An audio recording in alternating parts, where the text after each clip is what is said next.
Hola, ¿qué tal? ¿Cómo están? En esta clase vamos a ver lo referente al iter criminis. Es un tema muy controvertido y muy importante del derecho penal. El iter criminis, o también conocido como desarrollo, vida o evolución del delito, comprende lo que viene siendo una parte interna y una parte externa que viene siendo o viene dando lo que es la evolución del delito que cometen las personas. El delito tiene un desarrollo, un origen y una evolución. Generalmente cuando se produce ha pasado por diversas fases o etapas, cuya importancia radica en la punibilidad, que podrá variar o en definitiva no existir. Dicho desarrollo, camino o vida del delito se le conoce como el iter criminis. El iter criminis, como bien les comento, pues tiene dos fases, dos etapas. En primera tiene una etapa o una fase interna y en segunda instancia tiene una fase externa. En la fase interna se constituye por el proceso interior que ocurre en la mente del sujeto activo. Recordemos que parte de los sujetos activos, sujeto activo se le conoce a la persona, al individuo que realiza la acción de cometer una conducta contraria al derecho. Entonces, comenzando desde la idea que tiene ese sujeto en cometer un delito, hasta la comisión del delito que está a punto de exteriorizarse. Si hablamos entonces de esa fase interna, nos estamos refiriendo a unas subfases o subetapas de la fase interna. Estas son tres. En primera instancia tenemos la idea criminosa o ideación. Esta idea criminosa que surge en la mente del individuo que va a cometer un delito, pues se genera, ya sea que se genere, el individuo realiza en su mente la maquinación de qué, de decir, voy a cometer este delito o simple y sencillamente pensemos en un ejemplo. Está Octavio presente en una clase. Octavio tiene conflictos con su compañera Diana. Diana todos los días le genera caras, le genera insultos a Octavio. Entonces en la mente de Octavio pues parte una idea criminosa, una idea en cuestión de realizarle algún daño a su compañera Diana. De ahí entonces puede que esa idea pues siga o dé seguimiento a la segunda etapa. Pero si no da seguimiento, hasta ahí terminaría la fase interna. No seguirían las demás fases del iter criminis. Vamos a ver de esa misma que Octavio sigue con la deliberación, que es la segunda etapa de la fase interna. Cuando delibera, estamos hablando de la meditación sobre los pros y los contras de delinquir. Octavio entonces ya tiene la idea de generarle algún daño a Diana, pero va a empezar a pensar sobre las ventajas o desventajas de producirle cierto daño, así como de qué manera le va a producir el daño. Ok, posteriormente viene la tercera fase o la tercera etapa de la fase interna. Acuérdense que ahorita que estamos hablando de la fase interna, estamos hablando todo lo que se genera en la mente del individuo que va a delinquir, ¿sale? Bueno, en la resolución pues entra la voluntad y esa surge derivado de haber deliberado y de haber deliberado para delinquir. Por ejemplo, Octavio decide, derivado de los pros y los contras, pues gana más o tiene mayor peso el hecho de sí continuar con su plan de generarle cierto daño a Diana. Estas tres fases, quedan dentro de la fase interna del iter criminis. Todo esto se genera ¿en dónde? En la mente del individuo. Entonces, tenemos en primera la explicación de las anteriores. En la fase interna tenemos la idea criminosa o ideación, que es el origen de la idea criminal, cuando la concepción intelectual de cometer el delito surge por primera vez en la mente del delincuente, esa chispa que le da origen a una idea maligna. El inciso B nos habla de la deliberación, que es la segunda etapa. Entonces, esa nos hace referencia a la idea surgida en el cual se rechaza o se acepta la idea criminosa. Ahí mismo el sujeto piensa en ella, de modo que concibe las situaciones favorables y desfavorables. Así, en el interior del sujeto se desata una pugna entre valores distintos. Por último, tenemos la etapa de resolución. Acuérdense, va en orden. Entonces, en la etapa de resolución, pues el sujeto decide cometer el delito, afirma su propósito de delinquir o bien puede rechazar la idea definitivamente. Si estamos hablando que en esta fase interna, pues todo surge en la mente del individuo, entonces una etapa lleva a la otra, pero por consiguiente, si hablamos del iter criminis, ese camino del delito, estamos diciendo que si se cumplen estas tres etapas, pues nos va a dar surgimiento a la fase externa. La fase externa, entonces, surge al terminar la resolución la resolución, recordemos que es la última etapa de la fase interna. Entonces, a razón de eso, de que se complementan las otras tres etapas, pues ya va a surgir la fase externa. ¿Sale? Entonces surge cuando se termina la resolución, ¿mediante qué? Con la manifestación externa de la idea, la cual termina con la consumación del delito. ¿Sale?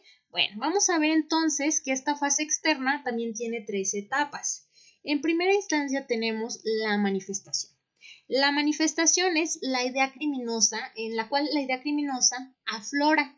Se exterioriza entonces el pensamiento, ¿sale? No solamente se queda, como bien estábamos viendo en la fase interna, no solamente se queda en la mente del individuo que desea delinquir, sino que se exterioriza. Y eso se exterioriza mediante la voluntad o mediante realizar la acción de cometer cierta conducta contraria al derecho. Si nosotros hablamos, aquí les pongo un pequeño ejemplo. Eso se fundamenta en el artículo 176 del Código Penal para el estado de Guanajuato. Eso hace referencia a las amenazas. Entonces, cuando yo amenazo a una persona, quizá vamos a volver al ejemplo de Octavio. Octavio, pues empezó a pensar de qué manera dañar a Diana, posteriormente estaba pensando en sí o no la daño, pero si la daño a lo mejor va a haber cierta repercusión, etcétera, etcétera. Pero le ganó el deseo de hacerlo, el deseo de llevar a cabo su conducta para lograr dañar a Diana. Entonces, ahí, ¿qué pasa? Y ya cuando brincamos de la fase interna a la fase externa, pues estamos viendo que Octavio aquí, si estamos hablando del delito de amenazas, exterioriza su pensamiento. Eso de manera que verbalmente amenaza a Diana. ¿Sale? Esa es la primera manifestación de que va a cometer un delito. ¿Sale? Bueno, posteriormente podemos llevar a la segunda etapa, que es la preparación. La preparación con respecto a las conductas vinculadas que ponen en peligro un bien jurídico y se realizan para llegar a cumplir con el propósito de ejecutar el delito. Bueno, acordémonos que cada delito, cada persona tenemos se procura, pues, tener en bien nuestro bien jurídico tutelado. Acordémonos que el bien jurídico tutelado deriva del sujeto, ¿no? Entonces, por ejemplo, tenemos el bien jurídico tutelado preponderante, que es la vida, la salud posteriormente, la libertad de tránsito, libertad deambulatoria, libertad sexual, etcétera, etcétera. Tenemos varios tipos de bien jurídico tutelado, lo que protege la ley, ¿verdad?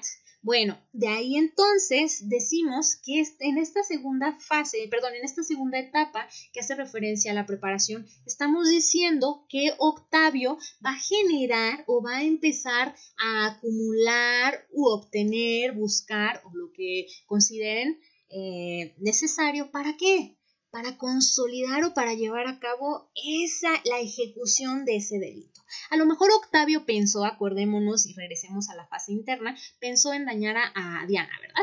Pero posteriormente, ya cuando la amenaza, le dice, ¿sabes qué, Diana? Vas a ver, me las vas a pagar y vas a ver el día de hoy al ratito. Ok, de la manera que ustedes quieran, ¿sale? Pero el detalle aquí es que nos vamos a la preparación. Octavio, después de maquinar su idea y demás, bla, bla, bla, ¿qué pasó? Bueno, pues llega y empieza a buscar en su casa algo que le pueda servir para llevar a cabo su conducta delictiva. A lo mejor consideramos que Octavio tiene su papá que se dedica a la seguridad privada. El papá pues tiene permiso de armas, de portación de armas, y el arma la tiene siempre en su buró, las balas las tiene abriendo el cajón y demás. Octavio ya sabe todo eso y empieza a preparar todo eso, toma el arma, le pone las balas y se la lleva, ¿sale? Se la lleva para la escuela. Bueno, ahí ya tenemos esa parte en la cual genera la preparación, ¿verdad? El objeto, todo lo que le va a servir para cometer el delito. Posteriormente vamos a llegar a la ejecución. Es la tercera etapa de la fase externa. La ejecución puede ser de dos maneras. Una, o más bien dar resultado de dos formas, ¿sale? En primera tenemos la tentativa. La tentativa son los actos ejecutados, todos o algunos, encaminados a la realización de un delito. Si este no se consuma por causas ajenas al querer del sujeto, estamos al borde de la tentativa. Eso se fundamenta en el artículo 18 del Código Penal para el Estado de Guanajuato, ¿verdad? Entonces estamos diciendo que se habla de tentativa cuando Octavio, fíjense bien, cuando Octavio quiere dispararle a Diana, quizá ve que ya salieron de la escuela, acciona su arma, le dispara. Él está haciendo todos los actos tendientes a cometer el delito. Pero ¿qué pasa? Cuando dispara, ella cae antes de que la bala le pueda perforar o le pueda golpear alguna parte de su cuerpo, ¿sale? Entonces, ¿qué pasa? Pues que él hizo todo lo tendiente a cometer el delito, más sin embargo, Diana se cayó antes y ¡pum! Ya no le dio, ¿sale?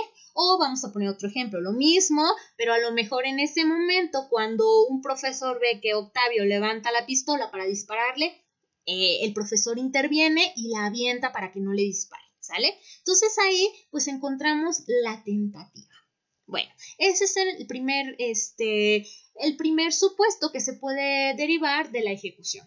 El segundo es la consumación. La consumación pues es la ejecución que reúnen todos los elementos genéricos específicos del delito. O sea, resulta que sí se dio el delito y que sí se configuró, ¿sale? A lo mejor en la misma instancia tenemos que Octavio lleva su pistola, está cargada y todo, y sale su compañera Diana, entonces acciona él su pistola, le dispara, le perfora un riñón y muere, ¿sale? O ese como tal, pues es el acto que se genera al referir esa conducta, ¿sale? Bueno, vamos a ver entonces uno por uno de los elementos. En primera, pues a razón de la explicación tenemos el inciso A de las etapas de la fase externa, es la manifestación, la idea aparece en el exterior. Acuérdense que en la fase interna es en el interior, ahora estamos hablando del exterior. Es decir, la idea criminal surge del interior del individuo. Esta fase no tiene todavía trascendencia jurídica, ya que solo se manifiesta la voluntad de delinquir, pero mientras se comete el ilícito, no se puede castigar al sujeto. Bueno, ¿qué pasa en esta situación? En el ejemplo que yo les menciono aquí, sí se puede calificar el delito. ¿Por qué? Porque estamos hablando del delito de amenazas, ¿sale? Causarle, procurar o comentar a alguien que vamos a causar un daño, ¿sale? Entonces ahí estamos hablando que sí se puede llegar a delinquir al manifestar. Se puede llegar a no delinquir en el supuesto que solamente se lo diga a otra persona, pero simple y sencillamente no pasa de ahí, ¿sale? Entonces, ahí tenemos la primera. La segunda es la preparación. Se forma por los actos que realiza el sujeto con el propósito directo de cometer el delito. Es decir, actos preparatorios que por sí solos pueden no ser antijurídicos y en consecuencia no revelar la intención delictuosa a menos que por sí solos constituyan delito. Bueno, en el ejemplo que les acabo de mencionar también de Octavio y Diana, sí generan esa preparación, pues sí genera como tal, pues un delito, ¿verdad? Un acto delictivo. ¿Por qué? Porque Octavio toma un arma en la cual no tiene permiso para portar esa arma. Pero bueno, pues sabemos en otra situación. Octavio a lo mejor genera otro tipo de conducta que no involucra algún delito, ¿cierto? Entonces a lo mejor Octavio va a clase con un cúter, y entonces estando en clase la idea de Octavio es cortarle la garganta a Diana. Entonces a lo mejor pues estamos generando esa preparación porque Octavio está metiendo a su mochila pues el cúter y ciertas cosas que va a ocupar, ¿verdad? Entonces ahí no se genera delito en la preparación, pero sí está tendiente a la preparación del delito que va a cometer. Bueno, y por último tenemos la ejecución, que habíamos comentado, con respecto a que consiste en la realización de los actos que dan origen propiamente al delito. Ahí se pueden presentar dos situaciones. En primera, la tentativa, y en segunda, la consumación. Bueno, vamos a ver un poquito más a fondo la tentativa. Se dice que la tentativa se conforma por los actos materiales tendientes a ejecutar el delito, de modo que éste no se produzca por causas ajenas a la voluntad del agente, o sea, del sujeto activo. Puede ocurrir mediante actos positivos. Los actos positivos van a ser los actos de hacer, de realizar, de llevar a cabo, o los actos negativos, abstenerse u omisiones, ¿sale? Abstenerse de realizar cierta conducta que por motivos de no realizarse genera un delito, ¿sale? Bueno, la tentativa es un grado de ejecución que queda incompleta por causas no propias del agente, o sea, del sujeto activo, y puesto que denota la intención delictuosa, se castiga.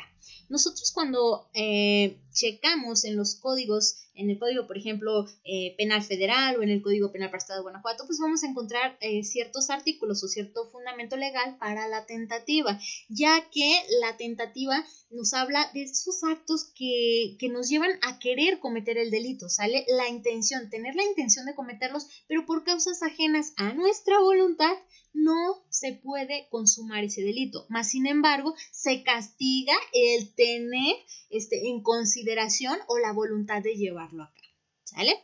Bueno, esperemos que por ahí todavía vamos bien. Ok, vamos con los dos tipos de tentativa. En primera tenemos la tentativa acabada. También se llama delito frustrado y consiste en que el sujeto activo realiza todos los actos encaminados a producir el resultado sin que éste surja por causas ajenas a su voluntad. Aquí les hice un ejemplo. El ejemplo de la tentativa acabada o delito frustrado es el siguiente. Samantha, quien trabaja en el área de almacén de Costco, por una semana esconde artículos pequeños en una bolsa, la cual se llevaría el último día de la semana en el que los empleados pueden llevar comida en bolsa. Pero su compañera Gloria se da cuenta de la bolsa y regresa todo a sus estantes. En la revisión de cámaras se dan cuenta de lo que pretendía robar Samantha. Aquí estamos ante una tentativa acabada. ¿Por qué? Porque simple y sencillamente Samantha realizó todos los actos tendientes, solamente estaba esperando el momento para poder pues robar eso, ¿verdad? Pero por causa ajena, o sea, por su compañera Gloria, no se pudo dar. Ok. Bueno, vamos a ver el siguiente tipo de tentativa. Esta es la tentativa inacabada. Esto hace referencia o también conocida como delito intentado. Consiste en que el sujeto deja de realizar algún acto que era necesario para producir el resultado, por lo cual este no ocurre. Se dice que hay una ejecución incompleta. Les puse un ejemplo aquí, vamos a checarlo. Este ejemplo pues nos habla de ¿qué? De que Margarita tiene una tía abuela de 88 años, la cual cuenta con dos propiedades que sobrepasan 5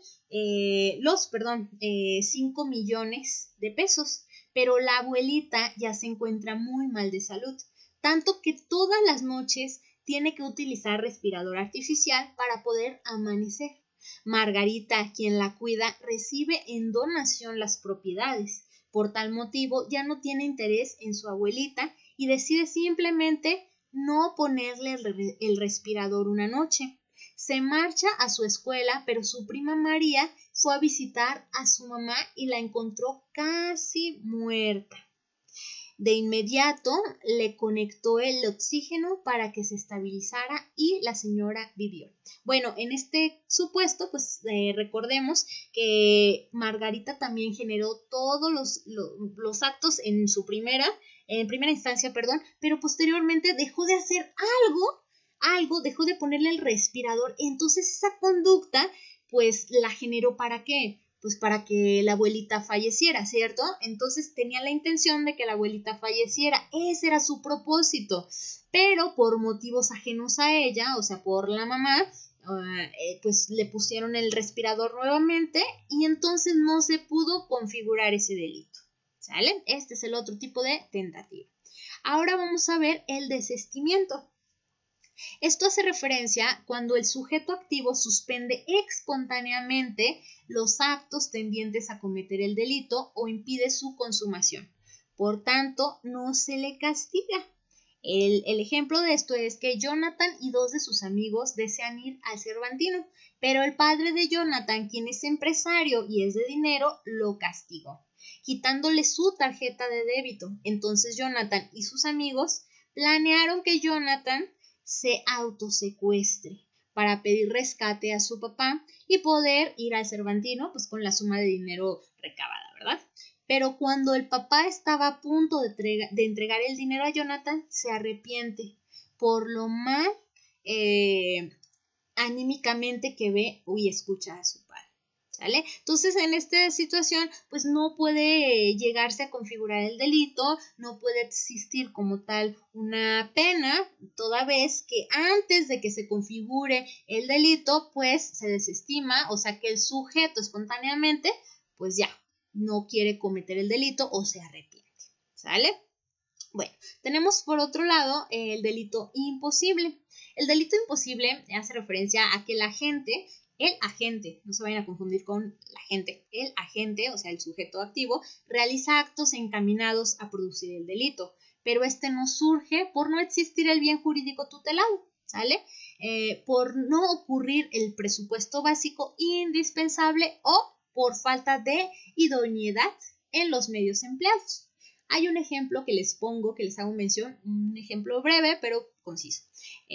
En este ejemplo, pues Marisol le dice a su novio José que está embarazada, solo porque él le dijo que la terminaría. Entonces, él le da unas pastillas a Marisol con la intención de que ella aborte, pero al no encontrarse embarazada, solo le da malestar estomacal.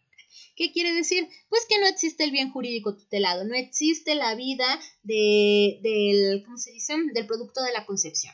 Entonces, obviamente, pues a lo mejor este sujeto pues tenía la intención de que ella abortara, mas sin embargo no hay aborto porque no hay un producto de la concepción, no se tiene vida dentro de Marisol, ¿sale? Bueno, vamos al que sigue. El delito putativo. El delito putativo también es llamado delito imaginario. Consiste en actos tendientes a cometer lo que el sujeto activo cree que es un delito, pero que en realidad no lo es. Por ejemplo, Mauricio, quien es un chavo que siempre quiere ir en contra de las reglas y leyes, quiere perjudicar un muro que se ubica a una cuadra de su escuela. Entonces, pues lo va a grafitear y demás, sin saber que dicho muro acaba de ser destinado por las autoridades para que los chicos de la zona practiquen sus técnicas de graffiti en él. Entonces, a lo mejor él quería cometer ciertos delitos o ir en contra de lo que te establece el gobierno, simple y sencillamente, pero ¿qué creen? Pues que no hay delito porque se acaba de dar la autorización para que practiquen sus grafitis y demás. Pero bueno. Vamos entonces a pasar a la consumación. La consumación, y por último, es la producción del resultado típico y ocurre en el momento preciso de dañar o poner en peligro el bien jurídico tutelado. Por ejemplo, en el homicidio, la consumación surge en el preciso instante de causar la muerte. Si ponemos como ejemplo en este sentido el delito de homicidio, acuérdense que el delito de homicidio pues comete homicidio quien priva de la vida a otro. Hasta ahí, ¿sale? Un tipo simple, un encuadre simple, en el cual, pues, Octavio, en el ejemplo que estábamos manejando, Octavio acciona su arma, le dispara a Diana, le perfora un riñón y entonces Diana muere. Hasta ahí. ¿Se consuma el delito? Sí. ¿Perdió la vida Diana? Sí. Y hasta ahí pues nos quedamos. Espero haya quedado claro los temas abordados. La bibliografía que utilicé para realizarles este material fue, el título es Derecho Penal, del autor Griselda, y la editorial es Oxford. Espero que quede muy claro. Si no, cualquier duda, por ahí un mensajito. Cuídense mucho y sigan estudiando. Mucho éxito. Hasta luego.